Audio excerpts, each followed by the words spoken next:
ఉచిత కరెంటు, సన్న బియ్యం ఇటువంటి వివిధ పథకాలు ఇచ్చుకుంటూ చాలా బ్రహ్మాండంగా కొనసాగిస్తున్న సందర్భంలో ఈ ఎలక్షన్స్ రావడం జరిగింది.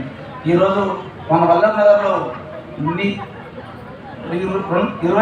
ఇందిరమ్మ ఇళ్ళు కూడా మనం శాంక్షన్ ఇవ్వడం జరిగింది. అలాగే ముదిరాజ్ పెద్దమ్మ తల్లి టెంపుల్ వద్ద బోర్బావి వేయడం జరిగింది. 40 సంవత్సరాల నుండి మన వల్లభ్ నగర్ శ్మశాన వాటికలో నీటి కొరత ఉంది. పెద్దకాలం వస్తే స్నానం చేయాలి, లేకుంటే బురద నీరులో స్నానం చేసే సందర్భం. అట్లాంటి మన శ్మశాన వాటికలో ఈరోజు బోర్లు వేయడం జరిగింది. అలాగే ఎస్సీ కాలనీలో కూడా 2 బోర్లు వేయడం జరిగింది. అలాగే మన వీరన్న గుడి దగ్గర యాదవ సోదరులో కూడా ఒక బోర్లు వేయడం జరిగింది. ఇంకా గల్లీలలో కూడా అక్కడిక్కడ నీటి సమస్యలు ఉన్న దగ్గర ఎమ్మెల్యే గారి సహకారంతో సార్ మనలో ఇలాంటి పరిస్థితి ఇబ్బంది ఉంది సార్, మాకు సాంక్షన్ ఇవ్వండి, మీరు అయిపోయింది సార్ అంటే వెంటనే వారు స్పందించి ఓకే వారు పాలన ఎంతవరకు అభ్యర్థి వారి ద్వారా ఆ అవకాశాన్ని మనకు కల్పించింది మా గౌరవ శాసనసభ్యులు గారు.